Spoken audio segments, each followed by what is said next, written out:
I want you to imagine for just a moment that each and every sales and leasing agent in your team was committed to consistent, persistent, and proactive prospecting. What would that do for your lead flow?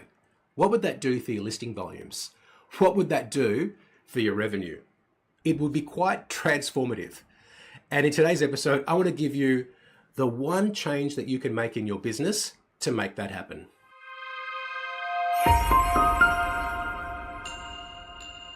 Hello, welcome to episode 210 of Commercial Real Estate Leadership.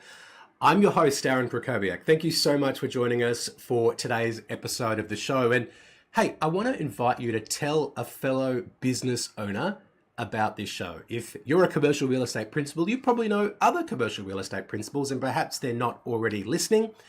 Take a look through the titles of our previous episodes, treat it like a menu, and the person that you send it to can treat it like a menu as well. So do me a favor, hit that share button and send it just to one person you know. That will help them, and also you'll get the benefit of sending it to them, because when you do share resources with other people, they remember the benefit that they get from that resource because you sent it to them, and it means that you're just putting a little bit of a credit in that relationship bank. So I really appreciate if you're able to do that for me. So in today's episode, we're talking about client acquisition. Over the past two episodes, we've been talking about how you can ramp that up, because of course we are here to help you get the right people on your team serving ideal clients inside a business that just works. And if we want to serve ideal clients, well, we need a steady flow of qualified leads so that we can sort through the opportunities and find the clients that we can add the most value to, who are aligned with our values and are a pleasure to serve. And the way that you can do that, actually, to bring all of your team members on board to generating more leads and prospecting them and qualifying them, and then getting into conversations with them that then turn those prospects into listings and those listings into deals, is by introducing a prospecting power hour. So I'm going to talk you through how a prospecting power hour works in today's episode. And there are a few mechanics to it. So if you don't want to be furiously taking notes, I've put this into a free resource, which you can download at cresuccess.co/power. So go to cresuccess.co/power and you'll get the exact process that I teach my clients on how to set up a prospecting power hour. And in today's episode, though, I want you to stick around, not just read that document, because we're going to go through some of the nuance around how and why this is important and what you can do to make it even more impactful for your team. So you've probably heard of a prospecting power hour. It just means that we bring everyone whose role involves prospecting. So generally that's going to be your sales and leasing agents, or perhaps there might be one or two people in property management, especially if you've got a BDM or people that do leasing in property management. We want to bring them all together to do an hour of focused prospecting. Okay, now even if it's only an hour a week, if we can just get everyone in the team who should be prospecting to commit to a solid hour of prospecting, a time when we're all committed to doing nothing but proactive outbound prospecting, that is going to have a massive positive impact on the business and also on the results of those individuals. Now, one of the goals of a prospecting power hour is to get your team members to see the positive results that flow from prospecting so that they're willing to commit more of their time to the activity. So what we're doing is we're trying to show them the benefit of prospecting. They see the results, seeing is believing, and then they hopefully spend more time prospecting throughout the week. So we make this 1 hour mandatory. And if that's all that some of our people do, well, that's better than them doing nothing. But there will be some people who see the benefit, who start to get more confident, who develop their skills. And the process I'm going to take you through shows you how you can develop some of your team members' skills so that they spend more time prospecting. Now, in the prospecting power hour itself, this is a way that we can have some accountability with each other, right? We want to set some goals, which I'll talk you through in a moment. We want to use it as a time to support team members with prospecting skills upgrades. And I think we can also gamify it so that prospecting is something that people start to maybe enjoy, right? Most people don't really like prospecting. It's probably not their favorite part of the job, but most people who work in commercial real estate are competitive by nature. So let's harness that, by making prospecting a bit of a game. So let me talk you through the way that I would structure a prospecting power hour.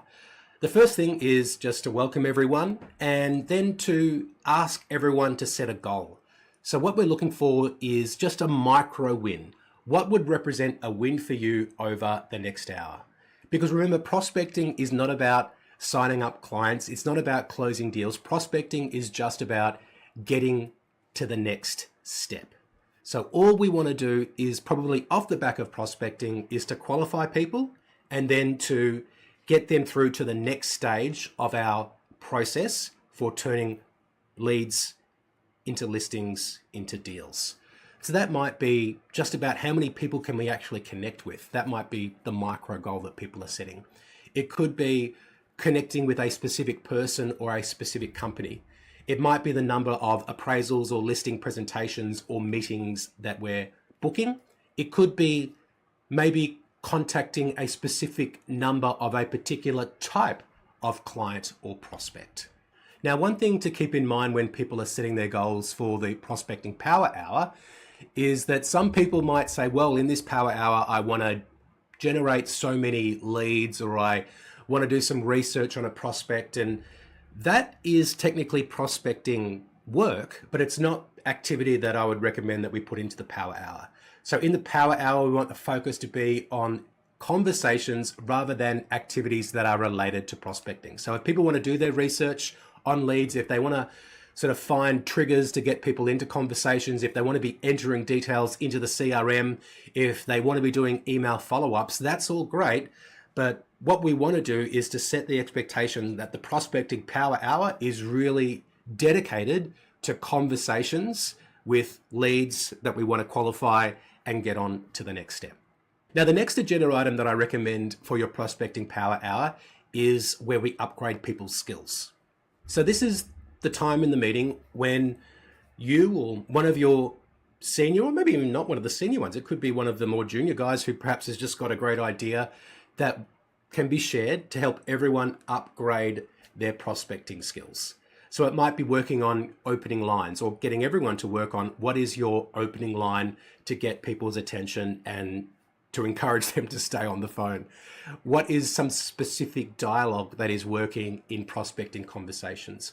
What are some examples of triggers? Triggers are the reason why you're calling. So there might be, for example, interest rates went up recently. That would be a good example of a trigger to be able to get into a conversation with somebody. It could be about some deal evidence or something that's going on with the company. It could be an anniversary of a sale or a lease, for example. A few examples of triggers. I'll put some triggers in that document that I mentioned before. You could also help people with handling objections to having the conversation or to setting up a meeting or to stop them from cutting you off. And one other thing that you might want to encourage people to do is to record themselves while they're prospecting and then having them come back and play that recording to get some pointers from the team, or seeing if your senior sales and leasing person or you can actually sit in with one of your team members while they're prospecting to give them some feedback and advice on how they're doing so they can upgrade their skills. Next part of the meeting is to get people in the zone.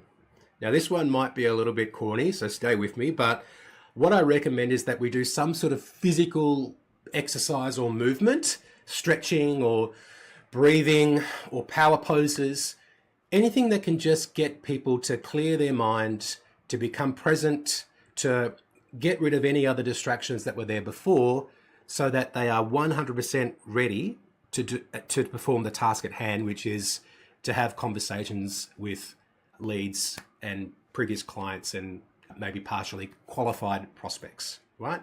So we want people as much as possible to be in the zone. We can do that through physical activities. We can also do that through visualization. So I want you to visualize what is the result or what is the outcome that you're looking for and that you've successfully spoken to these people. That works for some people, visualization. Another one you can have is like a pump up song, right? And you can ask different members of the team to play a 1 minute of a song or 30 seconds of a song, and everyone gets a turn, and maybe you've got to guess what the song is, something that's going to get people fired up and ready to go, because your energy when you're calling people is really important. If people are flat or the the stress of the day is still on their mind, they're not going to be able to perform at their best. So we want to do something just to get people in the zone. After we've done all these things, the prospecting happens.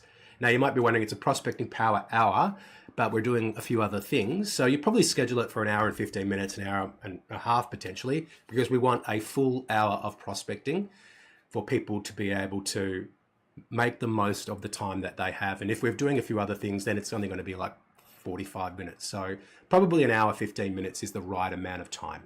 And then the last thing to do is to bring everyone back when the time expires. We ring the bell, we send out notifications, we do whatever it is to bring people back, let them wrap up a conversation if they're really in a good conversation, of course. But we bring people back and we ask them to share their wins and also to share their learnings, because that is where the better results come from, when people are talking about, this is what worked, I got stuck here, how can I overcome that? And we're harnessing the collective knowledge that exists within the business to help people get better at the craft of prospecting. Now, a couple other things that you might like to do. One is to have themes of prospecting, right? So one could be do a session where team members exclusively focus on previous buyers and previous vendors, for example, because prospecting is not just about cold calling. We want to make sure that we are engaging with our previous clients, buyers, vendors, because what we don't want is, one, them forgetting that we exist, or two, it's not great when those types of people call us out of the blue and we're not already aware of the fact that they've got something going on because we haven't spoken to them for 3 years. So as much as possible, I think we should dedicate some time to speaking to our existing clients and existing contacts. Another theme that you could potentially do, and again, this might be around the gamification, looking at things like number of connects or number of appraisals booked or whatever it is that you want to gamify, is if there's a specific project that your business is working on, you might focus all of the energy and attention for that day on canvassing and prospecting for that particular project. And perhaps the lead agent on that project could offer an incentive to the person who brings in the most inspections, the most meetings, whatever it is that is going to be a good outcome for that project. So that's the prospecting power hour, pretty straightforward. I know many agents have worked in businesses where these power hours have existed, and I always hear really good feedback about it. And generally the agents say, I wish we were doing that more often, but perhaps they're not the right person to set it up. So it's really your responsibility as a leader to set this up. And of course you can perhaps delegate responsibility for certain parts of the meeting that I've just talked about. If you want to grab that resource where I talk you through all the different mechanics of the prospecting power hour, just go to cresuccess.co/power and you can grab that resource for free right now. That is our episode for today. Thank you so much for listening. I will speak to you soon.